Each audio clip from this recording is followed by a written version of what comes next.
Welcome to our podcast. This is Friends on Fire. I'm Mike.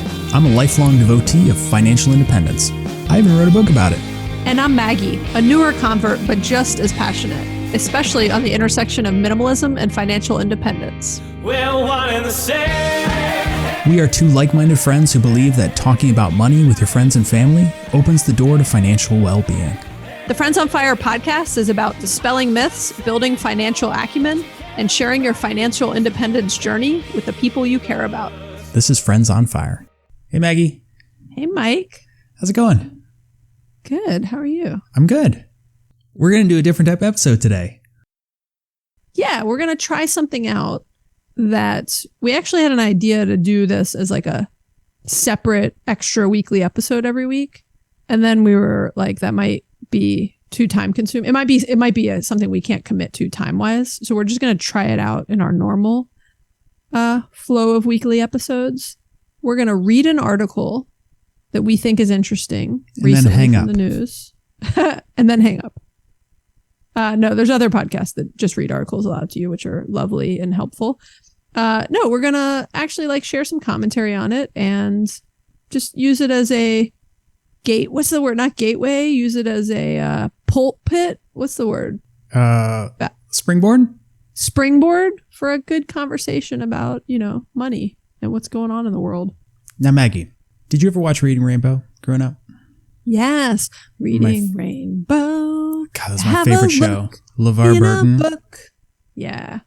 This is, so I'm like, I'm living out my Reading Rainbow. Dreams, exactly. Yeah, I like it. All right. So we'll read through this. It's only going to take a few minutes and then we'll share some of our thoughts. Please let us know if this is interesting. We'll do some posts on Instagram. So head over to that account and let us know if this is a terrible idea and you never want to hear us read an article again, or it's interesting and you'd like us to find some more, or you can send us an article. We will read it and provide our thoughts on it. Yeah, that actually is a great suggestion. The title of the article is 7 Ways a Recession Could Be Good for You Financially by Michelle Singletary. And the tagline is like, hey, a recession isn't all bad news. Here are 7 silver linings. In his first inaugural address in March 1933, President Franklin D. Roosevelt said, "So, first of all, let me assert my firm belief that the only thing we have to fear is fear itself." It was the Great Depression. The unemployment rate was over 25%. An estimated 12 million people were out of work, about 1/4 of the civilian labor force. More than 11,000 of the 24,000 banks had failed, destroying the savings of depositors, according to the National Archives. Fast forward to now, and as bad as things are, rising interest rates, high inflation, stock market tumbling, the economy hasn't imploded as it did during the Great Depression. I have to say this because, as Roosevelt pointed out, fear itself can lead to actions that worsen your finances. While many people are hurting, there may be ways to cushion the downside. Here are 7 silver linings if we are heading into a recession. Number 1, housing prices may finally come down to reasonable levels. The average rate for a 30-year fixed mortgage jumped to 6.7% this week, according to data released by Freddie Mac. Higher mortgage rates may result in sellers in many markets lowering their asking prices so that buyers can qualify for the loans. With cheaper loans gone, there will be fewer bidding wars to drive up home prices. Number 2, saving rates are up. At least one bright side of the Federal Reserve raising rates to fight inflation is banks are paying people more to hold their money. My credit union has a special 20-month offer on a certificate that would pay me a 3% annual percentage yield. Many prospective savers may not have yet noticed that yields have been on the rise, says Mark Hamrick, senior economic analyst and Washington bureau chief for Bankrate.com. Be sure to shop around, Hamrick said. Why leave money on the proverbial table when you can have it in your account? The key is making it a priority to have access to funds when and if urgent development occurs, he said. By the way, no, you should not stop contributing to your retirement plan. Historically, over time, the market recovers. If you bail now, you will miss the recovery. Number 3, I-bonds inflation rate might go even higher. The Series I savings bond was created as a hedge against inflation. Until the end of October, the bonds are paying 9.62%. There are 2 components to the return for an I-bond, a fixed rate and an inflation rate. The fixed rate, which right now is 0%, applies for the 30-year life of the bond. The fixed rate of newly purchased bonds and the semi-annual inflation rate are announced by the Treasury Department each May and November. If inflation stays high, I-bonds could be paying more come November. To buy an electronic I-bond, you must set up an account at treasurydirect.gov. Individuals can purchase up to $10,000 in electronic I-bonds in a calendar year. Number 4, the dollar is king. Although a lot is in flux, if you have plans to travel overseas, your dollar may go a lot further. This week, the British pound fell to an all-time low against the dollar. Number 5, unemployment is still relatively low. People with jobs and money to spare can spend on luxuries such as a vacation. Despite higher prices and rising interest rates, millions of Americans have been taking leisure trips. More than half of Americans plan to travel for one or both of the holidays this year, even though airfares will be 43% higher than last year, according to Hopper, a travel booking app. However, the unemployment rate did rise to 3.7%, according to the Bureau of Labor Statistics. So if you're worried about your job security, cancel any vacation plans you might have over the holidays or even for summer 2023. Number 6, your used car is worth more. If you're looking to upgrade to a newer car and your car is in fairly good condition, you'll get more for your trade-in. Used car and truck prices jumped 7.8% according to the latest data from the U.S. Bureau of Labor Statistics. Unfortunately, new car prices were up 10% from a year ago. Number 7, student loan forgiveness is coming. First off, this article was written like a month ago, September 29th, so we should note that. Okay, number 7, student loan forgiveness is coming. Roosevelt used his executive power to wage war against the economic emergency gripping the United States. President Biden is doing something similar by forgiving student loan debt to help struggling borrowers. Biden announced a one-time forgiveness program that will wipe out up to $10,000 in federal student loan debt and up to $20,000 for Pell Grant recipients for individuals who earn $125,000 or less than $250,000 for married couples. The Biden administration also announced last year a time-limited waiver to help forgive more debt under the Public Service Loan Forgiveness Program. Act fast to sign up for the waiver. The deadline is October 31st. Of course, times are tough, and for some people, much more than others, but remember that fear will not help you make wise financial decisions. That was an abrupt ending to that article, by the way. Just so you know, I was even reading it and I was like, wait, it's over? We like hit number 7 on student loan forgiveness. And then that was, times are tough, you know? Yeah. Much more for some than others. Okay. All right. So I like this article. I think mostly because it follows the structure of our episodes a lot. Well, I like it because it's putting a positive spin on something that is tough and stressing a lot of people out. And look, that's the best you can do in times like this is not just I'm not saying like put a positive spin on it just for the sake of it, but all these things are realities that are happening in the economy right now. And you can kind of be afraid and go, you know, hide in a hole somewhere and hope that it's all just magically going to change. Or you can do some proactive things to make the best of a tough situation and handle your finances appropriately. And that's what the article is going into, which I appreciate the angle they're taking. And one important point about recessions is that recessions are not created equally. And I think everybody thinks back to the 2008 financial crisis, or in this article, the Great Depression. And that is not what's happening right now. The fact that we have been talking about a recession for like a year or a year and a half now is an indication that this is going to be different and, in all likelihood, much more mild than other recessions that we've had in our lifetime. And so I do think that there is an opportunity for people to reflect on their current lifestyle and their plans, especially if there is a likelihood that there may be fewer jobs out there if they're considering job switching. There may be layoffs or changes in your existing company. Like those things are fairly likely, but not to the same severity that we saw in 2008 or even in 2020 when COVID hit. With COVID. Yeah. So it's a good opportunity to just reflect on what's happening in your life. And Maggie, yes, there's going to be some great silver linings that you'll be able to find for the long term. Yeah. And I think it's funny, I get the question all the time about the timing of my retirement and just, you know, it was the worst. Like, it was bad timing. But on the flip side of all the things I kind of worry about, when you mention unemployment and, you know, job losses and other things, I'm like, well, I'm not at all worried about losing my job. Yeah. You know, like I've lost my job on my own. And so It's like, it's again, it's both sides of it. It's like, yeah, there's things to be stressed about. Yes. Do I wish the market was up, and do I wish I had more sort of fake, I say fake money, because even when the market's up, I'm not pulling all my money out. It's just money that is potential future money I can pull from. So Maggie, I would love to see a quote in an article where you say something like, the best thing you can do to protect yourself from the stress of a recession is to quit your job. Just retire early, because then it doesn't bother you at all. And you're not stressed about losing your job. You've done it. I beat you to it. You know, you want to fire me? Like, watch out. I'll fire myself. Okay, we're getting off topic, but do we even have a topic? We do. We have these 7 lovely things people can be doing. 7 silver linings, right? 7 ways the recession could be good for you.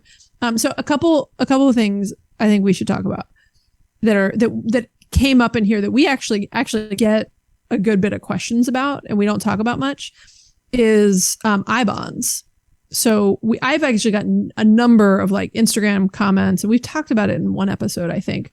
But the interest rate for the past year has been very attractive on Treasury, what they're called Series I. I stands for interest, I believe. I savings bonds. And I'll give you my view on them, Mike. And I'm curious. I feel like you probably have a very similar view. There's a $10,000 limit per person. So like, you and your spouse can do it. I think you can actually open them in your kid's name too. Yeah, that's right. But they're a little bit cumbersome. Clunky, cumbersome. There's funny rules about when you can get to actually realize that, like the percentage they quoted, about 9.62%. You don't realize that right away. You have to keep it in there for multiple years. I don't even know all the rules, because I will admit I actually opened an account like 6 months ago to buy this, and Greg did too, and he successfully bought his. I put one number wrong in my bank routing number, and they forever, basically, I'm like blocked, and I have to like go to a bank and get a notarized letter to fix all this. And I was like, forget it. Like, you just made the bar so high for me to even deal with this. I don't want to deal with it. So you can't just like update the number and be like, oh, I put the wrong number in. Anyways, I got like really annoyed at the website and how terrible it is. And it's probably for some like, security reasons, but whatever. It's a ridiculous process that me being one number off, I don't get another chance to just update my bank account. So that may be altering my view a little bit, but to me, I'm like, it's not a terrible thing to do. It obviously over time can have a, pretty strong kind of guaranteed performance rate. I still think me putting 10 grand in the stock market right now is a better thing for me to do, because stocks are massively on sale right now. And so, there's a diversification angle, but like, to me, it's just not worth it enough for $10,000. Yeah. I have also not purchased these. And the reason is that in this article says there's 2 components to the return. There's a fixed rate and an inflation rate. And in a normal year, the total combined rate might be like 0.2%. And these things reset every 6 months. So yes, it's almost 10% right now. And you'll get that annualized rate for 6 months. And then if inflation gets totally under control, in 6 months, it could go down to 0.2%. And then all your money is just growing at a very nominal rate. And so if this were 9.62% indefinitely, I would find a way to sell all of my assets and buy I bonds at 9.62%. But that's not the way it works. Now, to your point, great way to diversify. You can buy them for your kids, and every year you can buy $10,000 more per person. So it's not a bad thing. It's a good opportunity right now, especially if you're like out of the stock market and worried about losing more money. You could get this and earn that rate for a period of time. So it's an interesting opportunity. I'm not personally participating. Maggie, you are prohibited from participating because your account is messed up. Yeah. And we're not going to get into like all of the logistics of how I bonds work. But the one thing I will say is you can't redeem them in the first 5 years without an interest penalty. So to Mike's point, you've locked up that $10,000 in something that is controlled by the government. So right now it's a high percentage rate, but to your point, in a year and a half, it might go significantly down. And then you're like, oh, I'd rather have that money somewhere else. And so for me, it's just there's not enough like control over it. But again, it's not a bad idea, right? There's a lot of people that are doing them. It's a good diversification even of, kind of having your money in different types of things.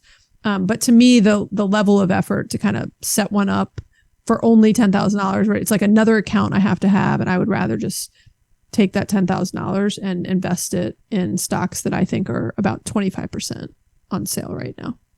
Another one that I found interesting in this list was the one about unemployment still being low. And, we talked about in not too long ago episodes about asking for a raise and how to get promoted. And within that, it's switching companies is like in some ways the best way, the easiest way to get better titles, to get more money. I think everybody's talking about a recession as though, again, like 2008, where like all jobs get wiped out. That is not the case. There are still industries which are hiring like crazy. And you might read something in the news about how, Facebook is tightening the belt and they've kind of paused hiring or something like that. That is not all companies. Total unemployment is still very low. There are still great opportunities out there. And so if you are interested in getting a new job or you want to go find more money, like you can still go do that. And now might be a really good time because there is a possibility that as we get further into a recession, that even the strongest industries start to pause. And I'm not saying that's going to happen because all recessions are different, but now could be a really great time to reevaluate your career. And I think we talked about a bit in the how to get promoted and the how to ask for a raise episode. To me, the biggest way to protect yourself from unemployment, it's not foolproof, is just be great at your job, right? Be indispensable. Be the one, everyone is having to make, I had to do it often. It was one of the worst things I had to do in my leadership roles is I had to make decisions when there were layoffs about who to lay off, right? And some of it's based on the job that they had and what we could stand to lose versus not. But sometimes you have multiple people in the same job, right? And you're like, well, who's got a good attitude? Who's easy to work with? Who gets their job done, right? Who goes above and beyond, right? There's all of these qualitative versus quantitative factors that a boss is having to make or your manager is having to make. And there are things you can do to be an awesome employee that make you less susceptible to being impacted. Mm-hmm. Okay. I think we should talk about student loan forgiveness a little bit. Okay, sure. Because this article that we're reading, it was written right at the end of September. So the article was positioned around student loan forgiveness is coming because it had been announced by the Biden administration. It's actually here now. Just in the past couple of days, the formal application opened for you to apply for your forgiveness and validate that you are eligible and all that. But you can formally apply now, and it's a pretty quick and simple process from what I've heard also. And look, I think there's zero value on us sharing our opinion on what we think of student loan forgiveness. There's so many people who have been sharing that on social media and everything else. It doesn't matter what I think. If you qualify, of course you should go do it. And I'm not against it, to be clear. I'm just saying there's no value of all the, I love talking and I like sharing context, but it's literally a waste of time for me to share what I think. They are offering you free money and forgiveness of student loans. If you qualify, go apply for it and take it. You would be silly not to. I don't know, Becky. I kind of want to hear your political opinions on this topic. You've heard not my political opinions, but you've heard my opinions on look, it's frustrating if I worked really hard to pay off my student loans, but that doesn't matter. I would still take this, right? If I had waited, good for me, I would take it, to be clear. And that's why I say it doesn't matter. My only feeling about student loan forgiveness is how hard many people worked to scrimp and save and everything else to pay off their student loans, that they didn't have this. So it's kind of it's not fair for all the people who did pay it. But look, I deal with kids telling me things aren't fair all day long and life is not fair. It doesn't have to be fair and equitable. This has happened and this is shown up for everyone now. You better go take advantage of it. You better believe I would take advantage of it if I still had student loans, I just wish I hadn't paid off my student loans 20 years ago. I'm just giving you a hard time. I know, time. you're just messing around. But to make a broader point about this, as we enter a period where times are potentially going to be tougher for some people, there could be other opportunities, and they may be in the form of tax credits, student loan forgiveness. It could also just be retail deals or an opportunity to buy housing in certain markets. So the economy slows down or retracts, which is what a recession is, a retraction of GDP. then there's going to be pockets of great opportunities for people. And you need to be on the lookout for them and be interested and willing to take action when they present themselves. And I think student loan forgiveness is just, I think there was some political benefits of doing it now, but it is foreshadowing what I think is going to be a wave of opportunities in different forms that present themselves to Americans over the next year. Yeah. I mean, one of the points they made in the article was you shouldn't stop contributing to your retirement plan. I mean, Right. you hear us talk about this all the time, but you might think, oh, the market's down, blah, blah, blah. That is the best time for you to be contributing to your retirement plan. You're able to buy more shares of whatever funds you have your 401k, et cetera. And so this is a great time, right? And again, if you bail now, like there's a quote from the article, if you bail now, you'll miss the recovery, right? And the market historically, this is not our words, this is from the article, historically over time, the market recovers. And there's actually a ton of great charts. And I was trying to kind of get my hands on one right now, but I've seen them on re-shown. They're not originated from Instagram, to be clear, but I've seen them shared on Instagram a lot in the past few weeks, just about the historical recoveries and like how long the downturns typically last, and even the longest ones, how long they last. To give, I think, people some faith in, the market is, really down right now, but historically it recovers. And now is a great time to participate and take part in that recovery. On that point, Maggie, I think it's important to understand that the market is not the economy, and the market prices stuff in before it actually happens. So this decline we're seeing is pricing in a recession. It is pricing in that companies are going to sell less and they're not going to perform as strongly as they did over the past couple of years. Yeah, that they're predicting layoffs. Yeah, all exactly. those So like, I don't know if we are at the bottom right now. You can never exactly say when the bottom is until well after the point, and you can look back.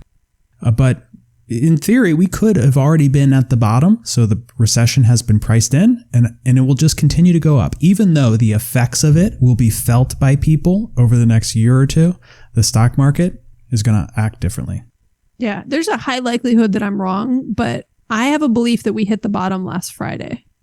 Oh, you were Friday picking morning, a date. That's awfully around specific. 10:30 a.m.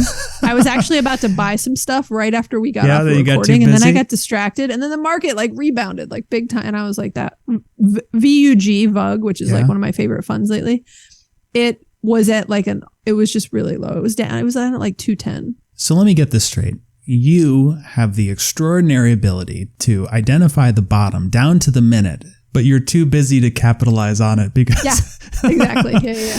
Wow. And I don't have that ability, to be clear. I'm going to just go on record saying there's a 99% chance that I'm wrong. Yeah.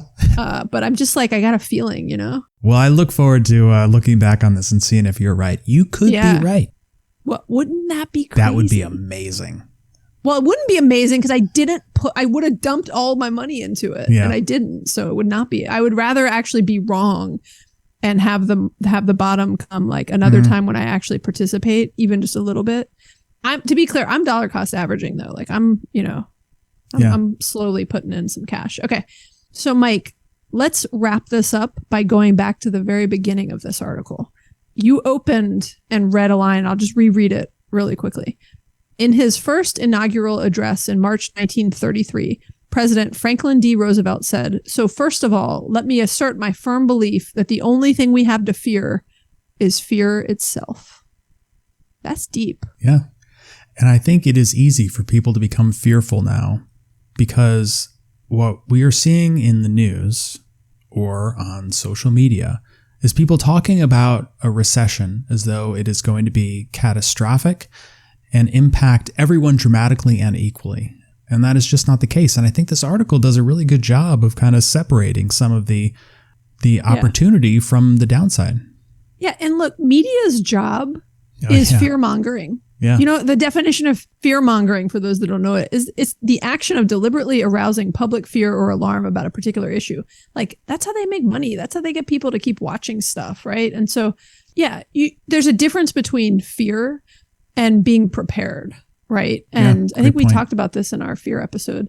What I would encourage you all to do is be educated and prepared. And that's what I hope our podcast and, other personal finance content out there is doing for you is be prepared, right? Prepare for the worst, but hope for the best. And if you prepare like we're going into a recession, like, kind of curb things back. I think actually at one point they suggested in the article, you might, if you're worried about your job security, cancel any vacation plans that you have for like the next year. And I was like, oh, that's kind of like sad, but they may not be wrong, right? I'm not saying cancel every vacation, but like you might want to pull back on things. This is a good time to assume the worst. Make sure you have a good emergency fund in place. Make sure that you're prepared if you were to lose your job, that you have money saved. Pull back on your spending, right? Like, and worst case, some of the things that are being predicted do happen, but you're in a better position to handle it. Best case, you just saved a lot of extra money and things just continue to get more positive. And like, that's great. You saved a lot of money. Go put, invest and save for the future. And you're further along on your financial goals. There's no downside to assuming that things could get a little bit rough financially and preparing for it. Yeah, I think that's a great point. All right. Well, because this is a new type of episode, we don't really have 3 takeaways, and I'm not really sure how we wrap it up. Yeah, well, it was anytime there's like a list of 7 things. Yeah, also, we can't. There's no point in like wrapping it up in 3. But I think the biggest takeaway is probably just the point I was just making. So I don't need to repeat as much as I'd love to. I'm not going to repeat it again. What's your biggest takeaway, Mike? That's my biggest takeaway from this article. My takeaway is the exact same. Look at that. We're in sync. Maybe more so that there's opportunity that can be created during economic slowdowns, not just be prepared for them. But I think it's you and I have kind of similar key messages that we've taken from this article. I like it. Okay, I got one goodbye thing for you, Mike. You ready? Okay. Wait for it. Can you hear that? Is that the Reading Rainbow theme? Yeah. Hold on, I'm going to go to the beginning. Oh, God, what a great show. Are we going to get flagged for using this? Probably. We're not going to use all of it. Okay. I'll just sing it, though. Can't go anywhere. Oh, my God. Actually, that wasn't even the right words. It's in a book, Reading Rainbow. You can use whatever you want of that, Mike, but I hope you enjoyed that. I know you missed the song. Man, that was a good song. Take a look. It's funny that you can remember like the words from something. Oh, yeah. 30 years ago. Had big impact 35 years ago. Someone just said, one of the first comment on YouTube where I just pulled that up was, fun fact, just hearing this, the first 2 seconds, that opening synth is enough to make someone instantly 10 years old again without a care in the world. Yeah, agreed. I love it. All right. Well, thanks everybody for listening. If you've been challenged or inspired by what you've heard, please rate and review the show. You can also subscribe to make sure you never miss an episode. If you have any thoughts or questions, we'd love to hear from you, and you can leave us a voicemail or text us at 404-981-3370, or you can hit us up on Instagram. And if your feedback is about that article, it was on the Washington Post. We didn't write it. So, All right. Thanks, Maggie. Thanks, Mike. Bye. Bye.